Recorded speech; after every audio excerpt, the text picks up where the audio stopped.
You probably think you know what I'm about to say based off the title and thumbnail of this video, right? Like, I know you feel a certain way about this whole subject matter, whether you're an anime fan, manga fan, both, or you're just casually scrolling through and clicking on this video. And honestly, I wouldn't blame anybody whether they feel a certain way or not regarding this subject matter, because it has been controversial as of recent regarding everything that's been going on in the world of manga, in particular with Logan Paul, and in general the whole controversy surrounding what's been going on in the space regarding Shonen Jump magazine, Shonen Jump manga, and in general people coming into the space where some people feel as though their reasons and their motives aren't as genuine or just in general as, you know, you would argue passionate as people that are already within the fandom. And in general, well, a lot of people feel a certain way regarding Logan Paul, that basically they feel he's coming into this space to solely monopolize, make money, and bounce. But honestly, I wanted to offer up a different perspective to this whole subject matter. Now, before people come in and be like, oh my gosh, don't tell me you're defending Logan Paul, what are you doing?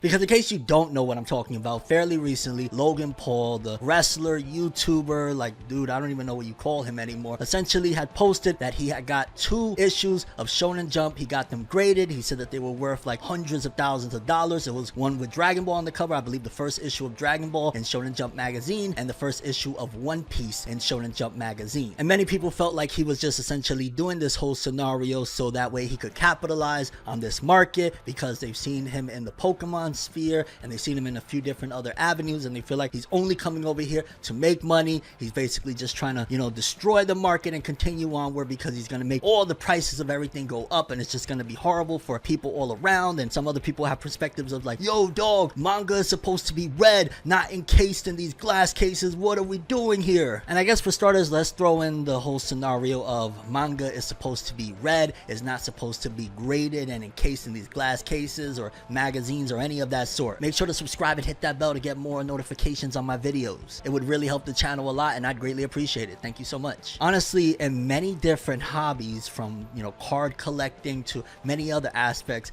grading and kind of, you know, collecting in a different fashion has been a thing for a very long time. Like, you know, for example, some people could throw the argument that Pokemon cards aren't supposed to be encased in these grading things. They're supposed to be played. They're supposed to be for, you know, the sport of Pokemon. Why are people doing that? But yet you will never see that argument being thrown out there, right? For the most part, people will be like, yo dog, let me get that PSA 10 right here, right now. So honestly, bringing forth that concept to magazines and Shonen Jump and manga and stuff like that isn't necessarily far-fetched. Of course, yes, manga is meant to be read, but if you've already read it, or in general you're just a major collector of things, why not? It definitely adds a certain value to this whole system and makes people look at manga magazines as more than just throwaways, because for the longest time, especially the weekly Shonen Jump magazines from Japan, a lot of people have looked at it throughout time that, hey, you know, it's printed on the yellow page type of paper where it's essentially not high quality. Like, you know, they read them and throw them out for the most part. So to actually add some value to this whole scenario, whether it just be in general putting this idea that like, yo dog, these things are valuable, like collect them, like they're awesome, isn't necessarily a bad thing. Not to mention bringing awareness to this whole scenario of weekly Shonen Jump, because despite what many anime and manga fans believe, I know it's very, very crazy, to be honest with you, because sometimes I'll be like, wait, people really don't know this? There's a lot of people that they may know about, you know, this anime or even this manga of a series and have no idea whatsoever the origins of it, have no idea that weekly Shonen Jump even exists, have no idea that the latest chapters of One Piece are initially published in a magazine and then ultimately brought forth to the manga volume and then to the anime. A lot of people are ignorant to this process, and this probably shed a lot of light onto the whole scenario of how things began, how things begin. I mean, there was a prime example, despite the fact that people were very much so cheering on Speed when he clapped back at him and said, you don't know anything about One Piece or whatnot. Ultimately, shortly after, there was a live stream where he was basically like, oh my gosh, I didn't know that One Piece was serialized in Weekly Shonen Jump. I didn't know that that's where it comes from. And the average person could very well point fingers and say, oh my gosh, how is he supposed to be this big fan, but he don't know that One Piece is published in Weekly Shonen Jump? Essentially, it was a teachable moment for many people. Like, I get it. A lot of people, one way or another, are gonna have a certain stigma regarding Logan Paul. They're gonna dislike him regardless. That's just the way things are. But I feel like it's disingenuous to say that he ultimately has no interest whatsoever in nerd culture. Like, yeah, homie is clearly like a hustler. He tries to make his money in different avenues or whatnot, but